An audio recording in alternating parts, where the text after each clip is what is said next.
Good morning. Good morning. I'm Reverend Marvin Hill, and I think most of you know that. I'm the assistant minister here, and Reverend Linda will be back next week. So you get me this morning. Yay! You know something? In this very room, there is quite enough love for all the world. You know why I know that? Because in our meditation, we filled this room up with it. Can you feel it? Don't anybody slip on it. Anyway, I am so happy to see every face here this morning, and I welcome you all. And if you're with us for the first time, I'd like to convey to you a warm welcome, and I hope that you will stay for some hospitality and get to know everyone here afterwards.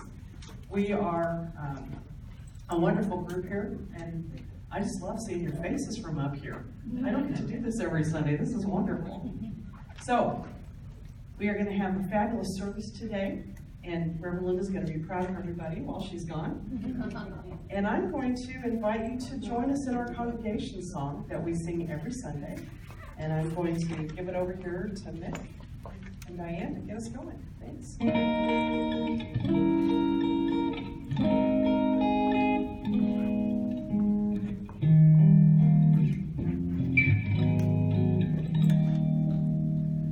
Be still, in quiet and in peace. We know the joy and wonder of release. In our spirits love, all troubles disappear. In this secret place, there is no doubt or fear. Be still and know that faith has made us whole. Renewed are we in spirit and in soul. The light of truth within shines forth that we may see. Perfect peace is ours eternally.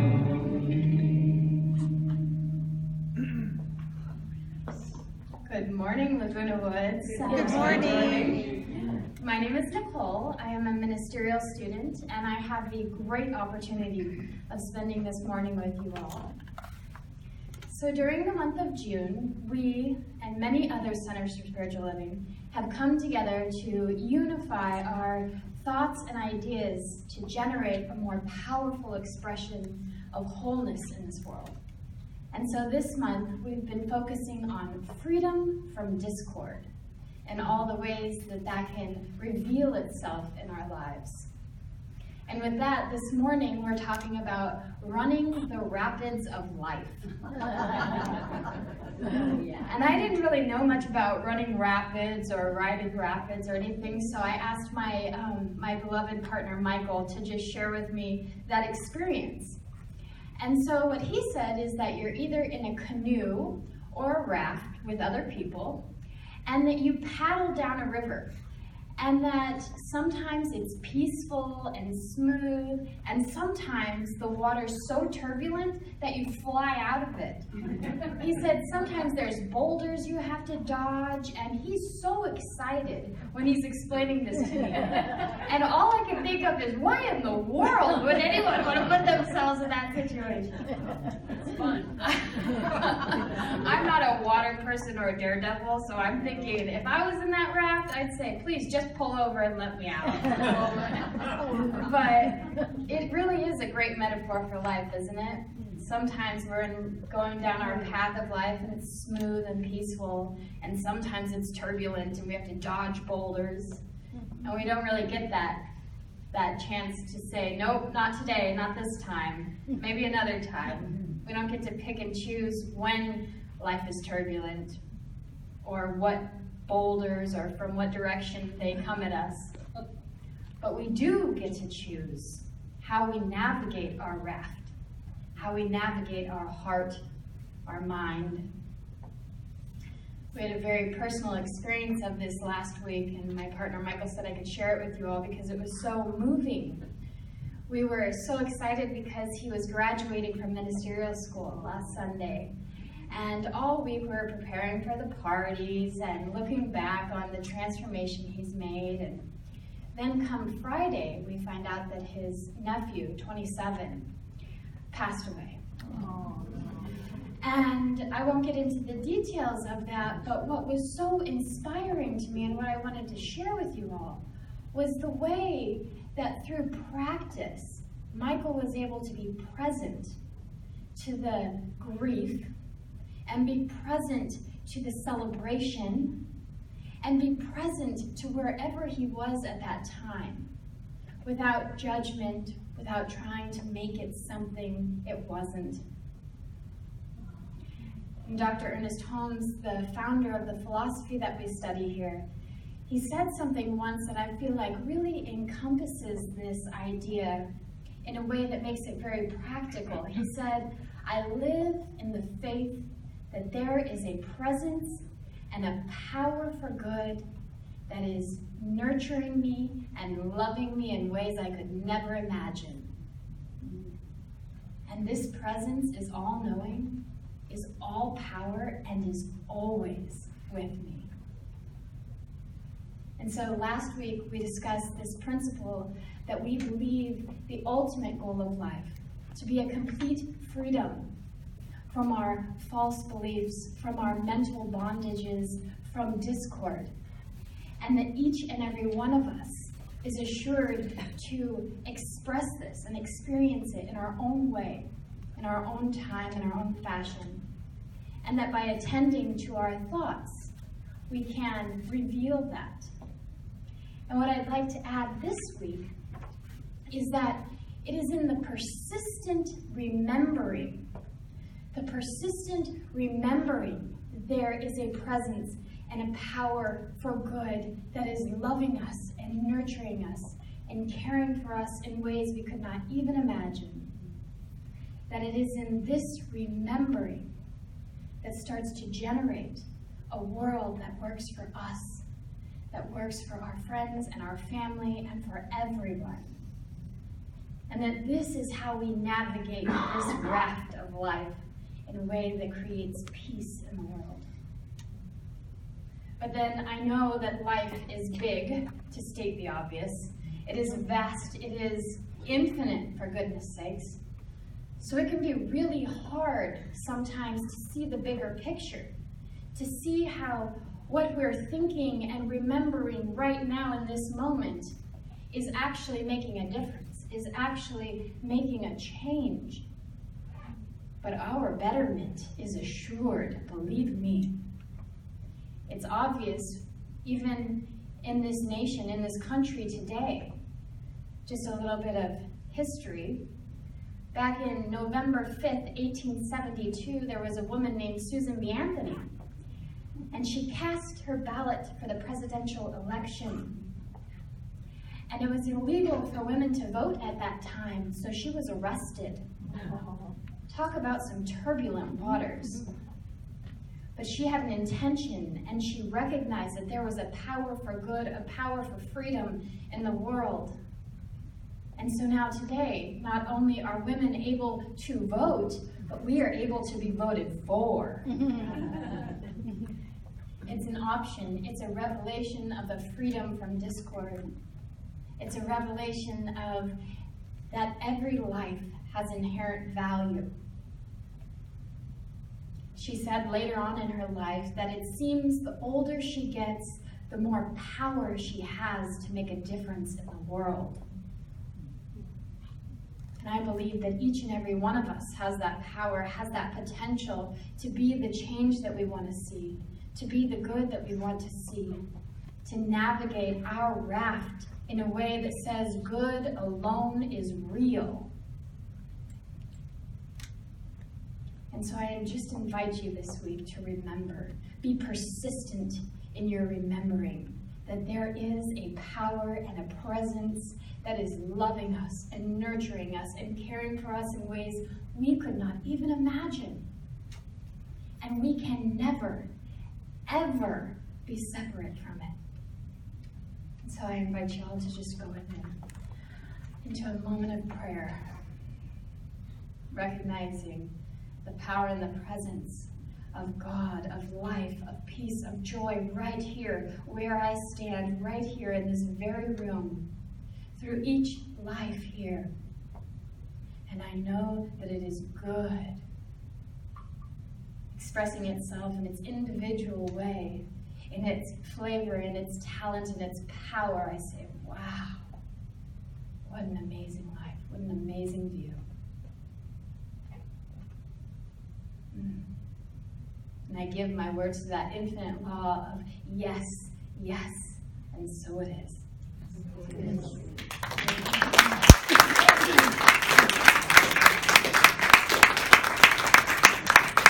You know, many years ago, before I became a minister, I had another minister come up to me and say, have you ever thought about becoming a minister? And I said, well, and then another minister was standing next to me, and he said, she already is. And I say that to you.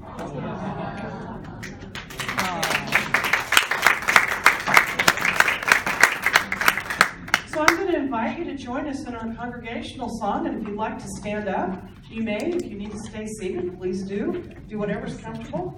And oh, I love this one. This is my theme song. And you can see our little candles too. Okay. Make a This little light of campfire mine. here, have some more.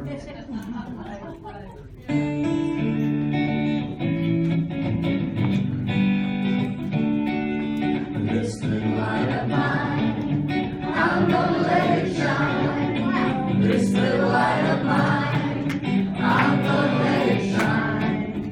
This little light of mine, I'm gonna let it shine. Let it shine, let it shine, let it shine. This little light of mine, I'm gonna let it shine. This little love of mine, I'm gonna let it shine. This little love of mine, I'm gonna let it shine. Let it shine, let it shine. Let's try it again. This little light of mine, I'm gonna let it shine. Oh, this little light of mine, I'm gonna let it shine. This little light of mine, I'm gonna let it shine. Let it shine, let it shine, let it shine. And this little love of mine, I'm gonna let it shine. Oh, this little love of mine, I'm gonna let it shine. This little love of mine, I'm gonna let it shine. Let it shine, let it shine, let it shine. Let it shine, let it shine, let it shine. Give yourselves a hand. That was great. From one fun song to another. This has a little bit of a country flavor to it, and you'll get to see Nick dance today. It has choreography, but I must tell you, it comes very quickly, so you'll have to look for it. The best part is it goes away very quickly.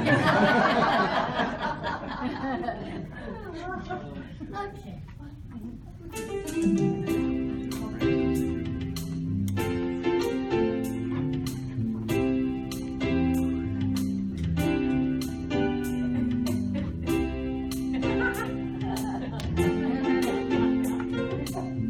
Okay, it's coming up. It's coming up. Watch, watch, watch, watch.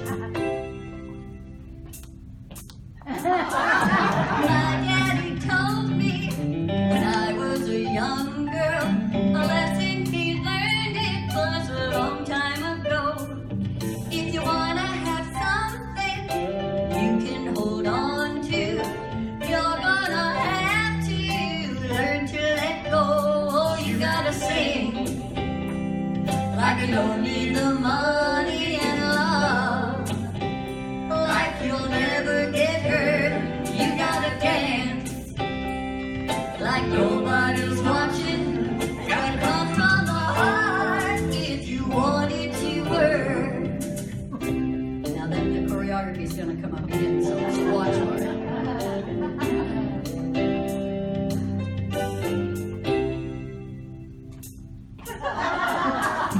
Now here's the one thing I keep forgetting when everything is falling apart. In life as in life, you know you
expect there's a lot of people here who can dance.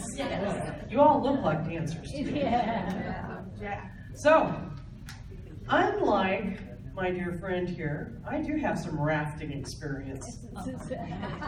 When I was a teenager, my dad took a group of his clients. There was about 40 of us. So it was his clients, their spouses, kids, and we rafted on the Colorado River for 2 days. We had professional guides that took us down. They only allow a certain number of people a year because they try to protect the area. So we had planned this way in advance. I had never been on a river before. Now, I love boats. I grew up around lakes. I love the ocean. I'd been on cruises, but I'd never been on a river. So I was really excited about this. And we got there, and unfortunately, this is the only family vacation we ever took that we have no pictures, because just as we were getting into the raft, my stepmom dropped her camera into the river. So we had nothing to take pictures. But I have memories like you wouldn't believe. Now, where we got on, I don't know if you know anything about rapids. Has anybody rafted or canoed? Okay, yeah, we got a few people. So you got some ideas. So I'm going to fill in the people that don't know. There are actually 8 classes of rapids. The first one's called A, and it means that the water is just as smooth as can be. And then it goes from 1 to 7 in terms of how difficult they are to traverse. Now, some of the rapids on the Colorado River are 6s and 7s. Some of what I ended up going through were 5s and 6s. They were pretty intense. But the first day, I had no idea. So we're in this, pretty much, it's an A, okay? It's just nice, and we're getting in the water. People are floating next to the rafts because we weren't staying in them, and it was just really lovely. You know, you're seeing everything around you, and it's just absolutely beautiful. And we're floating, and we get to a place where there's going to be a little bit of stuff, and we get in the raft, and we go, and it's no big deal, right? Just a little, which, you know, if you've ever been to an amusement park, I've been on many, many roller coasters that had a lot more shake to them than these early rapids. They were probably, you know, 2, someplace in there. And it was around noon when we got on, so we sailed, and it was pretty, this first day was pretty easy. And we got to this amazing place. It was a sandbar in the middle of the river where we spent the night. And they had packed all of our bedrolls and everything in the rafts. And so they were all watertight.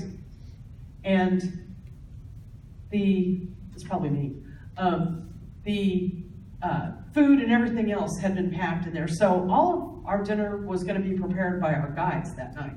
So we get our bedrolls out, we unroll them on the beautiful sandbar on which we're going to spend the night. And our guides prepare these fires, and they bring out these enormous cast iron skillets, and they cooked all of our food over an open fire.